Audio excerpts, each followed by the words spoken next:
देवाधिदेव महादेव यांच्या लग्नाची पावन तिथी अर्थात महाशिवरात्री।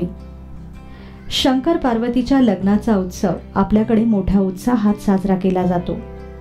शंकराच्या पिंडीवर बेलपत्र वाहून या दिवशी उपवास केले जातात। या उपवासाला शंकराला अतिप्रिय अशी श्वेतवर्णीय साबुदाण्याची खीर बनवली जाते।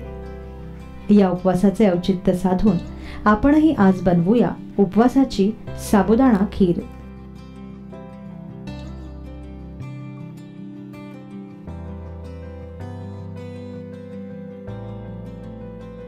साबुदाणा खीर बनवण्यासाठी आपल्याला लागेल 1 वाटी भिजवलेला साबुदाणा, 2 कप दूध, 3 ते 4 चमचे साखर, पाव चमचा वेलची पूड आणि आवडीप्रमाणे काजू। सर्वप्रथम साबुदाणा किमान 4 ते 5 तास किंवा आदल्या रात्री भिजवत ठेवा। यानंतर एका भांड्यात दूध तापवायला ठेवा।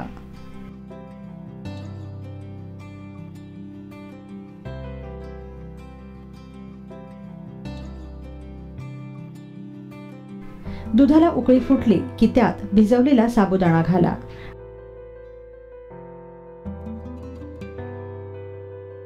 आणि ढवळून 10 मिनिटं हा साबुदाणा शिजू द्या।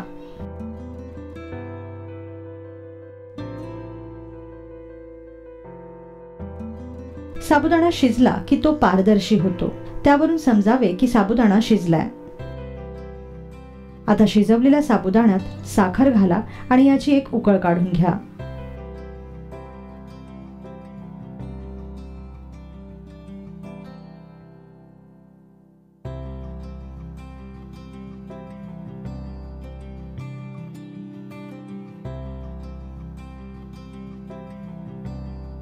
दोन मिनिटांनंतर या खीरीत वेलची पूड आणि काजूचे काप घाला आणि ही खीर ढवळून घ्या।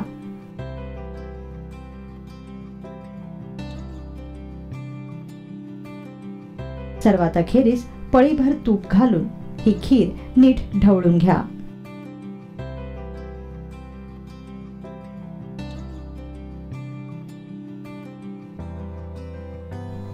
तयार झाली महादेवाला अतिप्रिय अशी श्वेतवर्णीय साबुदाण्याची खीर। यंदाच्या महाशिवरात्रीला ही साबुदाण्याची खीर नक्की बनवा।